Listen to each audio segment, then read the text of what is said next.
Welcome to Woodshop Stop. In today's episode, I'm going to show you how to make this push stick. This push stick is one of my favorites. It is my go-to push stick when I'm on the table saw. Reason number one, it's my go-to push stick when I'm on the table saw is because it's the right width. It's 3/4 of an inch, and that works out for most cases when you're pushing material through rip cuts. Now I can push stock that's more than 3/4 of an inch, and I can push stock that's less than 3/4 of an inch using this push stick. I can get down to as low as, say, a 1/2 inch, 5/8 of an inch. But as you see, when I do that, I run into situations where I actually cut the bottom of the push stick. And I've done that several times with this one. Now, the reason number two that I like this for my go-to push stick on the table saw is because if you notice, it has a bit of a arc at the back of it. And this arc allows me to put the right amount of pressure. It gives me leverage, and I can put just the right amount of pressure on the workpiece and hold it as it goes through the cut. And most importantly, I can hold it up against the fence so that I get a nice, square, clean cut. Reason number three is it's lightweight and it's inexpensive, and I didn't have to pay for it. I make it in the shop. Now I'll show you guys how I make this coming up in the video, so stick around if you want to see how I make this push stick.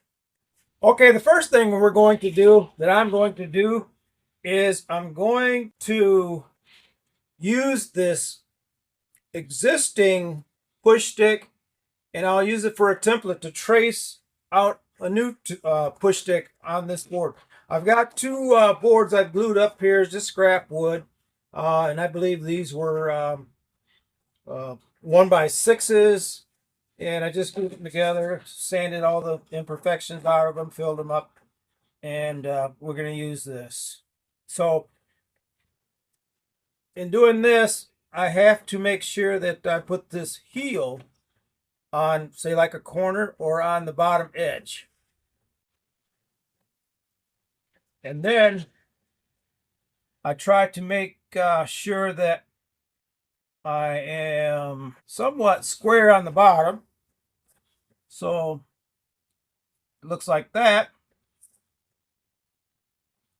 So there's the first line, and then we'll go like that. And then now I can just trace around it.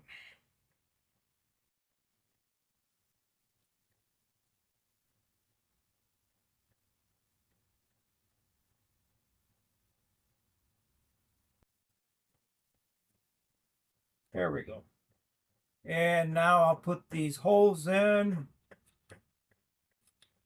Now these don't have to be exact. These holes don't have to be exact because I'm going to use the right size. These are 3/4, and I think that's 1/2 inch. So I'll use 3/4 inch Forstner bit and a 1/2 inch Forstner bit to make these holes. Just want to have them generally located so I'll know where to put them. But then that's it. I've got the first one cut out. Now you can see there's extra space here, so I can I can do two. Now I'm ready for the drill press. I decided to go with spade drills instead of the Forstner bits because I didn't want to reset the height.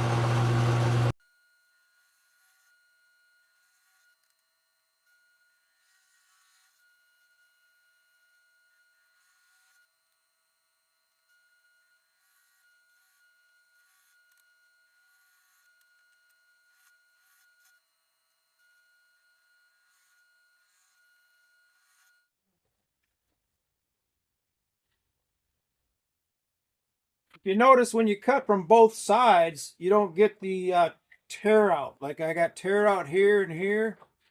When you cut from both sides, you don't get that.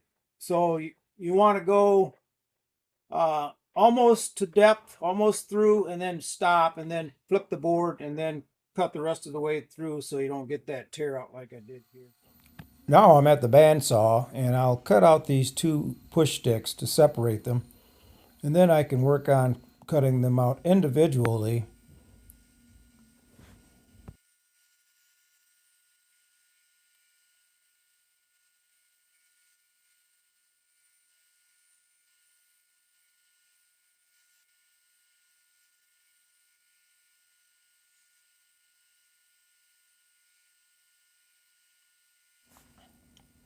Now this is the last cut, and this is the straight cut. I try to make it as straight as possible, but you know how things go. Sometimes they don't work out the way you plan them.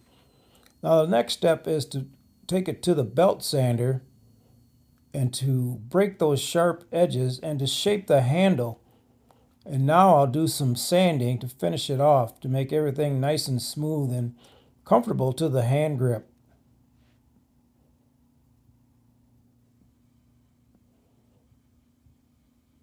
Now to add the finishing touches, I stamped my logo on both sides.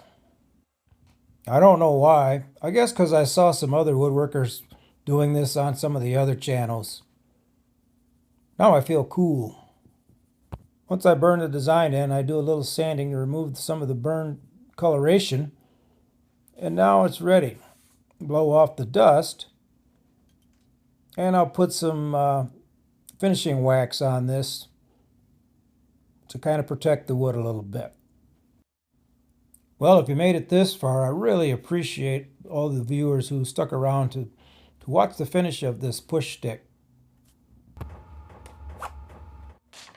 You do have the option to add sandpaper to the bottom of the foot if you want.